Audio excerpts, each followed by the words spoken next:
Okay, Assalamualaikum dan salam sejahtera sahabat-sahabat semua. Okay, cerita dia tadi saya ada baca komen sahabat kita tanya macam mana cara kita nak buka cigarette pot. Cigarette pot ni. Okay, ni dia nak minta cara buka cigarette pot. Macam mana cara buka dia. Okay, saya akan tunjuk step by step. Okay, sebelum tu peralatan yang kita perlukan hanyalah dua benda ni je. Benda ni dipanggil screwdriver, leper dan Philip. Okay, ada dua benda ni segala-gala boleh buat. Alright. Okay, dan satu lagi tangan. Okay, check it out. Okay, macam mana kita nak buka benda ni? Dia tak susah sebenarnya. Bergerak pula dia.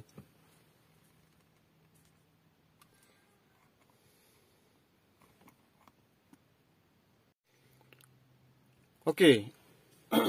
Dia kalau nak buka benda ni, dia tak susah sebenarnya. Okey, nak buka orang apa ni? Cigarette pot. Okey, cigarette pot ni dia tak susah Dia pertama sekali dia step pertama kena buka benda ni dulu.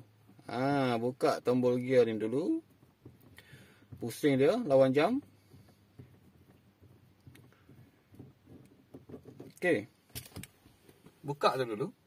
Dan ada nampak tak? Ni kawasan ni. Ni kawasan ni. Kawasan ni lah yang kena umpil ni. Kita umpil dengan screwdriver je lah. Okey, kita umpil dia. Okey. Letak situ. Pusing. Pusing. Dia naik. Belah ni pun sama. Letak situ. Umpil je. Tak ada masalah. Tak rosak. Okey. Dah terangkap macam tu. Angkat je lah. Dalam ni dia ada klip je. Tak ada masalah pun. Okay. Dah cabut benda tu. Buka skru Philip ni. 1, 2.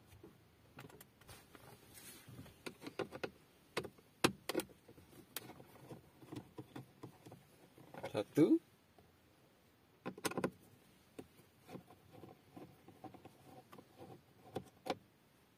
Dua. So, bila kita dah buka benda ni, kan? Umpil je, angkat. Gitu. Yang ni sama juga, you klip dia. Gitu. Dah terangkat. Okey, bila dah terangkat macam ni, bolehlah cabut. Boleh cabut benda ni. Okey. Yang ni negatif. Okey, negatif ni body lah. Dia akan sambung ke sini. Hitam ni Yang ni warna putih ni, ini dah supply api dia. Yang ni yang kat tengah-tengah ni. Kalau perasan kat tengah ni, kan. Sekejap. Okey. Yang tengah tu, itulah positif. Yang dinding dia ni, itu negatif. Okey, dinding dia akan bercantum dengan yang hitam ni. Okey. Okey, kalau nak pasang balik pun sama. Okey, cara tunjuk buka mesti nak kena tunjuk cara pasang. Takkan tak tunjuk. Betul. Okey. Untuk pasang dia, letak je macam ni. Letak dekat kawasan dia balik. Tak payah menggunakan tool apa. Hanya menggunakan tool ni je. Tool ni mudah. Tolak je. Tolak macam tu. Gitu. Hati-hati Alright. 1. Pasang balik. Jatuh ke? Pasang balik.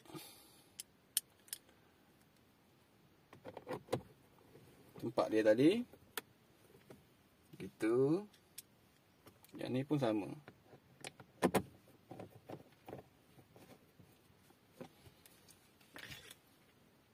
Okey. Ni klip dia. Klip dia ni yang kita main tarik tolak tadi tu. Okey. Alright. Yang ni pun sama. Pakai tool ni Tolak je. Gitu. Siap. Okey. Ni pasang balik. Ikut arah jam.